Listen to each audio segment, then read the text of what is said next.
Good morning everyone and welcome back to my channel. কেমন আছো বন্ধুরা সবাই? আশা করি ভালো আছো ও সুস্থ আছো। আমিও মোটামুটি বেশ ভালো আছি। শুভপ্রিয়া ক্রিয়েশনের আর একটা নতুন ভ্লগে তোমাদের স্বাগত। এখন বাজে সকাল 7টা। ভ্লগটা এখন থেকে স্টার্ট করলাম তোমাদের সাথে নিয়ে। আর এই সবে মাত্রই ঘুম থেকে উঠে দেখো বাসি ঘর তো ঝাড় দিতে শুরু করে দিয়েছি, যেটা আমার প্রতিদিনকারের নিত্য কাজ। তো যাই হোক, আজকের অনেক কাজকর্মই করব, সঙ্গে থাকো, পুরো ভিডিওটা দেখতে থাকো। আই হোপ আজকের ব্লগটা তোমাদের ভালো লাগবে। সকালে তাড়াতাড়ি ঘুম থেকে উঠলে আর বাইরের ওয়েদারটা এতটা সুন্দর, আর তার সঙ্গে থাকে ঠান্ডা ঠান্ডা একটা হাওয়া, আর না হলে তো সারাটা দিন এতটা গরম হতে থাকে রাত্রির পর্যন্ত। আর রাতে না এখন আমাদের ঠিকঠাক ঘুমও হচ্ছে না, জানো তো, গরমের কারণে। গতকাল রাত্রে দরজাটা খুলেই শুয়েছিলাম, কিন্তু এত পরিমাণে মশা ঢুকেছে ঘরের ভেতর যে বলার মতো নয়। তারপর মাঝরাতে গিয়ে আবার দরজা বন্ধ করে শুয়েছি। তো গরমের কারণেও একটু অসুবিধা হচ্ছে ঘুমের রাত্রির করে, বিশেষ করে রাত্রিবেলাটায়, জানো তো। সারাটা দিন তো চলে যায় এমন সেমন করে, মানে শুয়ে বসে কাটিয়ে গল্প গুজব করে, কিন্তু রাতের ঘুমটাই হচ্ছে আসল। আর সেই ঘুমটাই হচ্ছে আমাদের এখন হচ্ছে না গরমের কারণে। তো যেহেতু ওপরের ঘর তো, তাই খুব তাড়াতাড়ি গরম হয়ে যায়, জানো তো। আর ঠান্ডা হওয়ার নামও নেয় না। যারা ওপরের ঘরে থাকো তারা নিশ্চয়ই জানো এসি ছাড়া থাকা কতটা কষ্টকর। তো যাই হোক, এখন দেখো আমি ঘর দালানগুলোও মুছে নিচ্ছি। সকাল সকাল উঠে ঘুম থেকে উঠে এই সমস্ত বাসি কাজকর্মগুলো যতক্ষণ না সারি না, ততক্ষণ যেন মাথার মধ্যে একটা বড় চাপ সৃষ্টি হয়ে থাকে। যেমন গতকাল আমি তো ঘর ছাড় দিয়েছিলাম, কিন্তু ঘর মুছেছিলাম সেই রান্না বান্না সারার পর। কিন্তু আজকে একদম ঘুম থেকে উঠে আমি বাসি ঘর মানে ঝাড় দিয়ে আগেই মুছে নিচ্ছি, যাতে আমাকে বেলাতে আর মুছতে না হয়। নিচের বাসি কাজকর্ম সেরে এখন দেখো চলে এসেছি ঠাকুর ঘরে, একেবারে স্নান টান সেরে। ভাবলাম একেবারে স্নান করে ঠাকুরকে পুজোটাও দিয়ে নিই, তাহলে কিছুটা হলেও কাজে গিয়ে যাবে। আর সারাদিন ঘরের সমস্ত কাজকর্ম সেরে যদি তুমি সকাল সকাল স্নান সেরে ঠাকুরকে পুজোটা দিয়ে নাও না, তাহলে কি হয় বলো তো, অনেকটা যেন হালকা হয়, মানে মাথার বোঝ অনেকটা হালকা হয় বলতে পারো। আর যেহেতু আমার ঠাকুর ঘরটা একদম ওপরে, তাই খুব তাড়াতাড়ি গরমও হয়ে যায়, জানো তো। একটু বেলার দিকে হলে আর বসা যায় না ঠাকুর ঘরে পুজো দিতে। মাঝে মাঝে ভাবি আমাদেরই এত কষ্ট হয়, না জানি আমার ঠাকুরের কত কষ্ট হয় এই উপরের ঘরে থাকতে। তো যাই হোক, এখন দেখো ঠাকুরের বাসনগুলোকেও মেজে নিচ্ছি। কিছুদিন পুজো দিইনি তো, তাই এই পিতলের বাসনগুলো দেখো কেমন কালো মতো হয়ে গেছিল। আজকের একটু পিতম্বরী লাগিয়ে রেখেছিলাম, তারপরে এই বাসন মাজার সাবান দিয়ে ভালো করে ঘষতে দেখলাম একেবারে চকচকে হয়ে গেছে।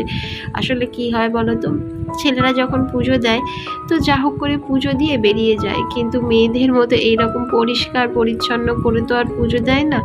তাই দেখবে মানে যতই ঠাকুরকে মানে পুজো আচ্ছা দাও না কেন, ঠাকুর ঘর যদি পরিষ্কার আর বাসনপত্র পরিষ্কার না থাকলে সেটা না পুজো দেওয়া বলে মনেই হয় না। তো যাই হোক, অনেক বকবক করে ফেলছি। আর এইদিকে আমার ঠাকুরের বাসন কোসনও একেবারে মাজা কমপ্লিট। আর বাইরের ওয়েদারটা এতটা সুন্দর যে বলার মতো নয়। চলছে ঠান্ডা ঠান্ডা হাওয়া, আর তার সঙ্গে হালকা হালকা সোনালি রোদের আভা। তো যাই হোক, এখন দেখো ঠাকুরের ফুলও তুলে নিচ্ছি, কারণ পুজো দিতে হবে। আর আজকের আমার গাছে বেশ অনেকগুলো নীলকণ্ঠ ফুল ফুটেছে, জানো তো। আর নীলকণ্ঠ ফুলের সাথে সাথে নয়নতারা ফুল তো সারা গাছ ভর্তি হয়ে গেছে, মানে তুলতে তুলতেই মাঝে মধ্যে আমার হাত ব্যথা হয়ে যাচ্ছে, জানো তো। আর এইদিকে দেখো আমার জবা ফুল গাছেও বেশ অনেকগুলো সাদা কালারের জবা ফুল ফুটেছে, মানে কুড়ি অবস্থায় রয়েছে, কিন্তু মানে একটু বেলা হলেই এগুলো ফুল ফুটে যাবে। তাই আমি এখনই তুলে নিলাম, যেহেতু আমি ঠাকুরকে এখন পুজো দেব। আর তার মধ্যে তুলতে হবে কয়েকটা তুলসী পাতা, কারণ যেহেতু আমার নারায়ণ, গোপুসোনা রয়েছে, রাধাকৃষ্ণ রয়েছে, তাদের জন্য তো আমাকে তুলসী পাতা তুলতেই লাগে। আর এইখানে দেখো আমার নকুলদানা শেষ হয়ে গেছিলো, তো এটাকেও এখন ঢেলে নিলাম। কয়দিন ঠাকুর ঘরে আসা হয়নি বলে ঠাকুর ঘরের যা অবস্থা ছিল না, সেটা যদি আমি প্রথমেই এসে তোমাদের দেখাতাম, তাহলে তোমরাও ভাবতে যে এইভাবে কি ঠাকুরকে পুজো দেয়। কিন্তু কি করব বলো, অসুবিধা থাকলে তো পরনির্ভরশীল হতেই হয়। তো যাই হোক, এখানে আমার গোপুসোনাটাও একটু কালো কালো মতো হয়ে গেছিলো, তাই একটু পিতাম্বরী দিয়ে হালকা হালকাভাবে একটু রগড়ে নিচ্ছি দেখো। আর সকাল সকাল ওকে স্নানও করিয়ে দিচ্ছি, কারণ কি বলো তো, যেহেতু গরম পড়েছে তো, আর ওরও ওরও তো গরম লাগে, তাই না? কয়েকদিন যে পুজো দিইনি, আমার বড় কিন্তু ওকে না সকাল সকাল স্নান করিয়ে তারপর নতুন জামা কাপড় পরিয়ে খেতে দিত, জানো তো। মানে পুজোও দিত, তার সঙ্গে একেবারে ওকে স্নান টান করিয়েও দিত। তো অনেক দিদিভাইদের দেখেছি যে সকাল সকাল গোপালকে স্নান করায় না, কিন্তু আমি আবার চেষ্টা করি সকাল সকালই ওকে স্নান টান করিয়ে খেতে দিতে, মানে খেতে দেওয়ার চেষ্টা করি। আর এই যে দেখো, আমি আমার ভোলেনাথকেও এখন স্নান করিয়ে দিলাম। আর আজকে যেহেতু সোমবার আর আমি ভোলে বাবার পুজো করে থাকি, তাই সকাল সকাল না আজকের পুজোটা দিয়ে নিচ্ছি, আর মন মেজাজটাও ভালো থাকে, জানো তো।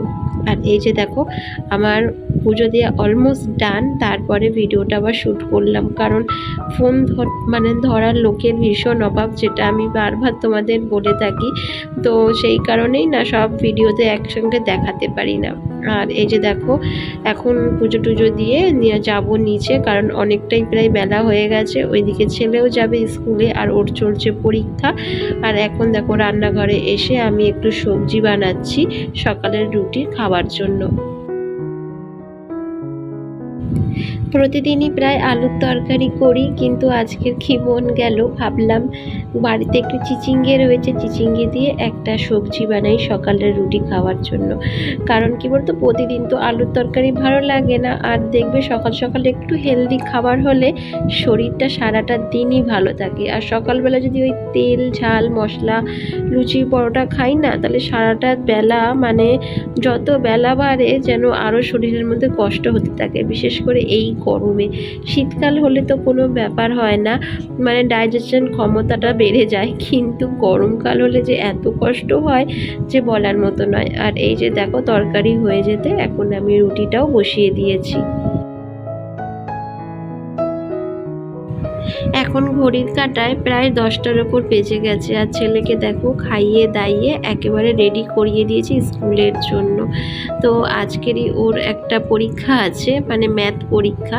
তো জানি না কি করবে, কারণ ওর তো আজকের ঘুম থেকে উঠতেই প্রায় অনেকটা বেলা হয়ে গেছে, আর ঘুম থেকে উঠেও সেভাবে পড়তেও বসেনি। অবশ্য আগের দিন রাতে আমি সমস্ত কিছু করিয়ে দিয়েছি, জানি না পরীক্ষায় কি করবে।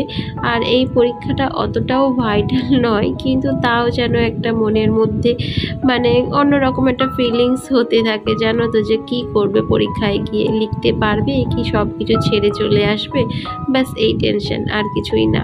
তো যাই হোক, এখন দেখো ছেলেকে স্কুল পাঠিয়ে আমি রান্নাটাও ঝপঝপ করে বসিয়ে দিচ্ছি, কারণ প্রায় অনেকটা বেলা হয়ে গেছে। আর বিশ্বাস করবে না, এত গরম হয়ে গেছে আমার রান্নাঘর, যে রান্না করতে এসে যেন আমার এত বিরক্তি লাগছে যে বলার মতো নয়। কিন্তু কি করব বলো, রান্না খাওয়া তো করতেই হবে। আর কিছুক্ষণের মধ্যে আমার ছেলেও স্কুল থেকে চলে আসবে, কারণ যেহেতু ওর পরীক্ষা চলছে, তো তাই বেশিক্ষণ ক্লাস হয় না, মানে বেশিক্ষণের জন্য নয়। আর এইখানে দেখো, ডাল হয়ে যেতে আমি একটু বাঁধাকপি বসিয়ে দিচ্ছি। এই গরমে না বাঁধাকপি খেতে ইচ্ছাও করে না, কিন্তু আজকে যেহেতু নিরামিষ, কী বা রান্না করি বলো তো। তো তাই জন্য ঘরের ছিল আধখানা বাঁধাকপি, সেটাকেই কেটে নিলাম রান্না করব বলে। বেশ অনেকক্ষণ পর ভিডিওটা আবার শুরু করলাম, জানো তো। তার মধ্যে অনেক কাজকর্ম করেছি, সেগুলো শ্যুট করতে পারিনি। আর এই যে দেখো, এখন ছেলেকে খাইয়ে দিচ্ছি, আর এখন ঘড়ির কাঁটায় বাজে দুপুরই 1টার মতো। ওর 12:30টায় স্কুল ছুটি হয়েছে, তার মধ্যে এসে আমি মানে ওকে স্নান টান করিয়ে একেবারে ভাত খাইয়ে দিচ্ছি। আর এখনও আমার একটু রান্না বাকি, জানো তো, কিন্তু ও যেহেতু সকাল সকাল খেয়েছে, তো তাই ওর খিদে পেয়ে গেছে, তাই জন্যই ওকে আমি আগে ভাতটা খাইয়ে নিচ্ছি। আর এই যে দেখো, রান্না বাকি বলতে আমার একটু পাঁপড় ভাজা বাকি ছিল, যেহেতু আজকে ডাল বানিয়েছি আর বাঁধাকপির তরকারি বানিয়েছি, তাই ভাজাভুজি কিছু করতে পারিনি। তাই ভাবলাম খাওয়ার আগে একটু পাঁপড় ভেজে নিই, ব্যাস হয়ে যাবে। বন্ধুরা, তোমরা কে কোথা থেকে আমার এই ভিডিও দেখো অবশ্যই কমেন্ট করে জানিও। আর আমার ভিডিওর কোনো অংশ যদি তোমাদের একটু ভালো লেগে থাকে, তাহলে একটা লাইক শেয়ার অ্যান্ড কমেন্ট করে আমার এই ছোট্ট চ্যানেলটাকে একটু এগিয়ে নিয়ে যেতে সাহায্য করো। তো আজকের ভিডিওটা এখানেই শেষ করলাম। অবশ্যই একটা লাইক শেয়ার অ্যান্ড কমেন্ট করে দিও। আবার দেখা হবে নেক্সট ব্লগে খুব তাড়াতাড়ি। ততক্ষণের জন্য সবাই ভালো থেকো, সুস্থ থেকো।